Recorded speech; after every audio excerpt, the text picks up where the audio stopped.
Hi viewers, welcome to R star TV. నేను మీ విజయ్. ఇప్పుడైతే మనం అల్లూరి సీతారామరాజు ఇంటర్నేషనల్ ఎయిర్పోర్ట్ వద్ద అయితే ఉన్నాము. దాదాపు 4,500 కోట్ల బడ్జెట్తో అలాగే 2,203 ఎకరాల స్థలంలో అయితే అతిపెద్ద ఎయిర్పోర్ట్గా అయితే ఇక్కడ నిర్మించడం జరిగింది. ఆగస్టు 1వ తారీఖున ప్రధానమంత్రి చేతుల మీదుగా అయితే ఓపెనింగ్ కాబోతుంది.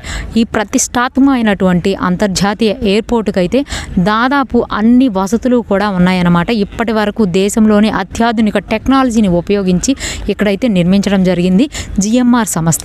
అలాగే ఈ ఎయిర్పోర్ట్కి వచ్చేసి ప్రత్యేకతలు స్థానికతనికి గుర్తుంచుకొని విశాఖపట్నం ఉత్తరాంధ్ర యొక్క గుర్తుగా ఎగిరే పక్షి ఆకారంలో కనువిందు చేస్తున్నట్లు, అది కూడా నీళ్ళల్లో ఉండేటట్లు కనిపించేటట్లు అయితే ఆకృతులు, లోపల మన సంస్కృతి సాంప్రదాయాలు ఉట్టిపడేలాగా మన కల్చర్ని తెలుగుదనాన్ని ముక్కులు లోగిళ్ళులాగా వేసినట్లయితే మొత్తం నిర్మాణం అయితే అలా నిర్మించడం జరిగింది.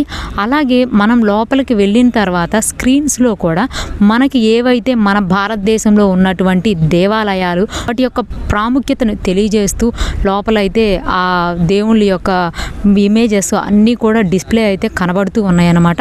సో ఇంత అత్యాధునిక సదుపాయాలతో నిర్మించినటువంటి ఇక్కడికి విశాఖపట్నం నుంచి రావడానికి ఈ బస్సెస్ అయితే ఏర్పాటు చేయడం జరిగింది. దాదాపు 20 ఈ బస్సెస్ ఫెసిలిటీ ద్వారా ఇక్కడికైతే చేరుకోవచ్చు. అలాగే విజయనగరం నుంచి కేవలం 20 కిలోమీటర్లు, శ్రీకాకుళం నుంచి కూడా బస్సులు ఏర్పాటు చేయడం జరిగింది. ఇంత అద్భుతమైన ఘట్టాన్ని తిలకించేందుకు దాదాపు 1,300 బస్సులు ఏర్పాట్లు చేసి ఇక్కడ 3 లక్షల మంది చేరుకుంటారనే అంచనాతో అయితే భారీ భద్రతల మధ్య అయితే ఇక్కడంతా ఏర్పాట్లు చేస్తూ ఉన్నారని మనకి విజువల్స్లో చూసుకున్నట్లయితే ఇదైతే ఎయిర్పోర్టు. ఆ పక్కనే ఉన్నదైతే తాజ్ హోటల్ అయితే నిర్మిస్తూ ఉన్నారు.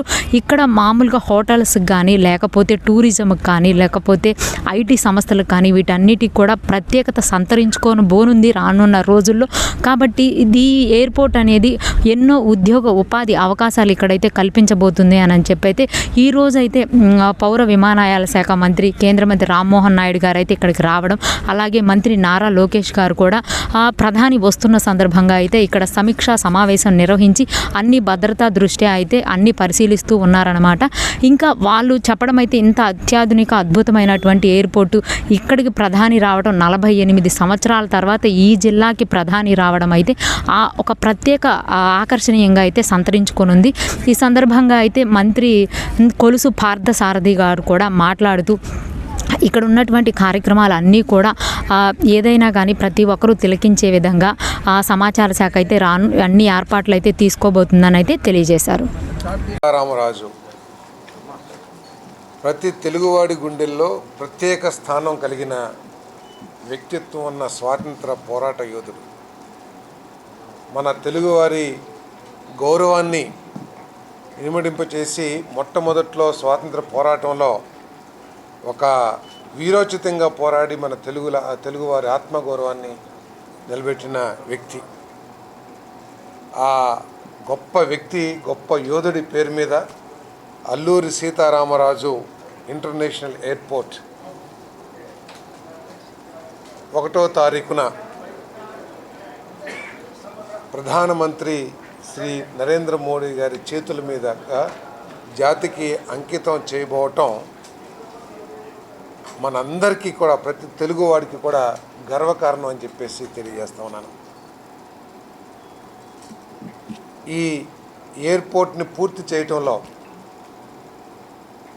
మన ప్రియతమ ముఖ్యమంత్రి చంద్రబాబు నాయుడు గారి ప్రయాస కానివ్వండి, ఆయన విజన్ కానివ్వండి, ఈ తెలుగు జాతి ఎప్పటికి కూడా మర్చిపోదని చెప్పేసి కూడా ఈ సందర్భంగా తెలియజేస్తా ఉన్నాను నేను.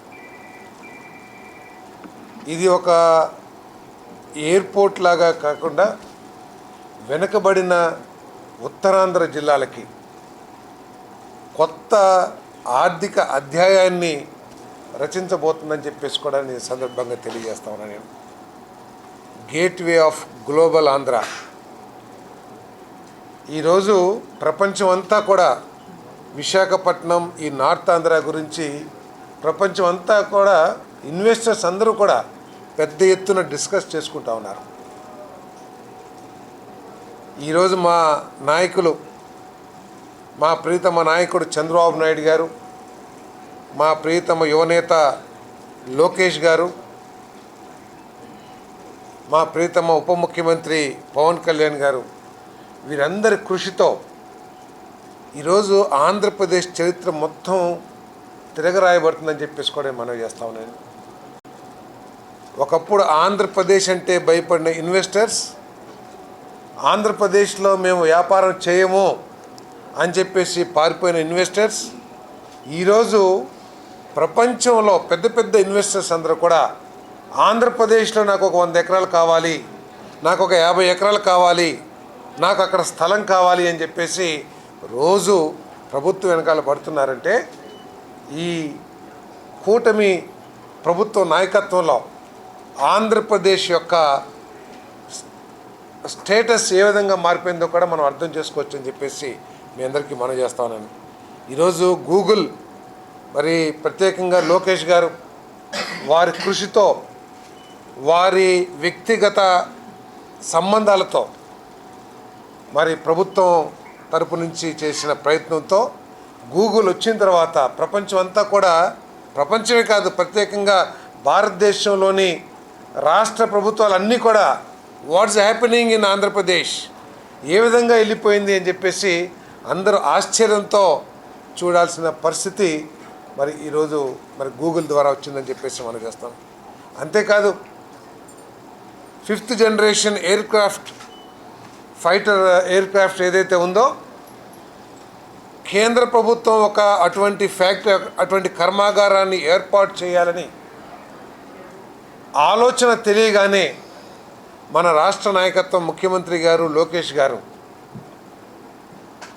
ఏప్రిల్ 9వ తారీఖున ప్రారంభించి మే 13, 14 తారీఖుల కల్లా శంకుస్థాపన చేసి ల్యాండ్ ఎక్విజిషన్ పూర్తి చేసి కేంద్ర ప్రభుత్వానికి అప్పచెప్పారంటే ఈ రాష్ట్రంలో ఎటువంటి స్పీడ్తో అభివృద్ధి జరుగుతుంది, ఎటువంటి స్పీడ్తో ఇన్వెస్టర్స్ని ఆకర్షిస్తున్నారో అందరూ కూడా అర్థం చేసుకోవాల్సిన పరిస్థితి వస్తుందని చెప్పేసి మనం చేస్తాం. చూస్తున్నారు కదండి, మంత్రులందరూ కూడా సమీక్షా సమావేశం నిర్వహించి ప్రధాని మోడీ రాకనైతే అత్యంత అద్భుతంగా అయితే రాకని వెల్కమ్ చెప్పబోతున్నారనమాట. 13,000 మందితో దింస నృత్యంతో వెల్కమ్ చెప్పబోతున్నట్లు ఇక్కడ అన్ని కార్యక్రమాలు కూడా పరిశీలిస్తున్నారు. ఇక్కడ అంతా కూడా భద్రతా బలగాల మధ్య అయితే ఎయిర్పోర్ట్ అయితే ఉందని తెలపవచ్చు అనమాట. మంత్రుల సమీక్ష సమావేశం తర్వాత రానున్నటువంటి ఏర్పాట్ల గురించి అత్యంత భద్రతగా ఏర్పాటు చేస్తున్నామన్నట్టయితే తెలియజేశారు ఆర్ స్టార్ టీవీ విజయలక్ష్మి.